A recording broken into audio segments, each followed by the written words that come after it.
Okay, let's be honest. When it comes to what's in your food, most surprises are not welcome ones. So if you can think you can trust the labels of the products you buy at the grocery store, an alarming new study might make you think twice. Because from olive oil to coffee to spices, instances of so-called food fraud are cropping up nationwide. ABC's Jim Avila brings us the report. A trip to the grocery store should be simple and straightforward. Anything that they put in there should be listed on the ingredients label. But how do you know what's on the label is what you're actually getting?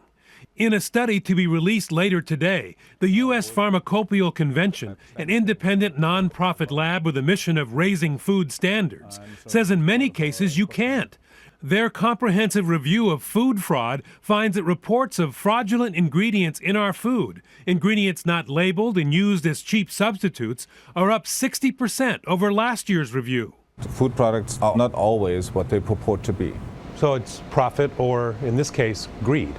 That seems to be the driver for a lot of human actions. So ground black pepper can be adulterated. It's enough to make you wonder who thinks of this stuff. Stems, starches, everything that looks grayish speckled appears to be ground black pepper. The scientists at USP want to know what's really on grocery shelves, not just what the label says is in the bottle, can, or box, what's actually inside. So now we're testing paprika. Spices they've found are often not what they seem. Paprika powder, it has a color appeal, a nice red color.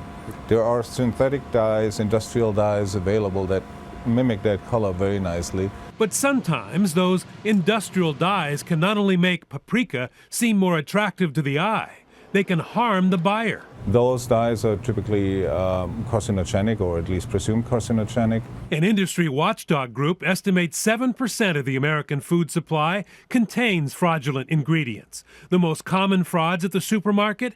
Liquids and ground food are easiest to doctor. Expensive extra virgin olive oil diluted with cheaper vegetable oils. Costly pomegranate juice adulteration is widespread. Some brands diminish by grape or pear juice. Saffron, black pepper, and paprika cut with stems and cheaper spices. Tea bags filled with fern leaves and common lawn grass. Pure lemon juice reduced by sugar and water.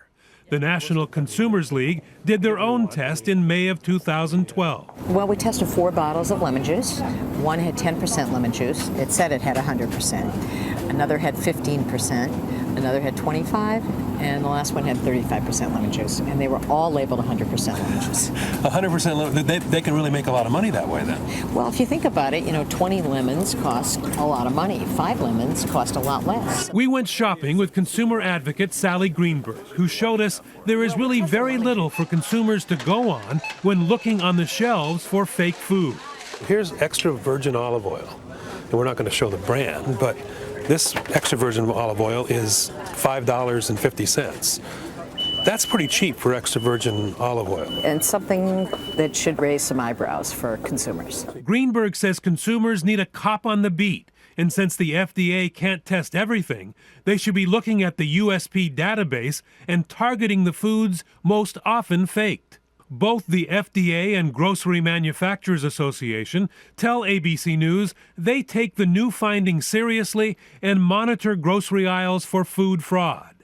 It shouldn't be hard to find. High school students supervised by New York's Rockefeller University found alarming results in testing done over the last 3 years. 16% of the grocery store food they DNA tested, from expensive sheep's milk cheese that had only cow DNA in it, to caviar that wasn't made of sturgeon eggs, to pet food with no meat, all had counterfeit ingredients. And something supposedly as soothing as an organic tea was jammed with all kinds of bothersome fillers not mentioned on their labels. If you were to take apart the tea bag, there are a lot of dried things in there. It's hard to tell what they are, but you can use DNA to actually test them. Some had fern in it, some had lawn grass. There's a weed called goosefoot. How do you use this information? By knowing what's at the top of the list of fakes, being suspicious of dramatically low prices on normally expensive items, and by buying brands with an incentive to make you a return customer, not fake you out. For Nightline, I'm Jim Avila in Washington.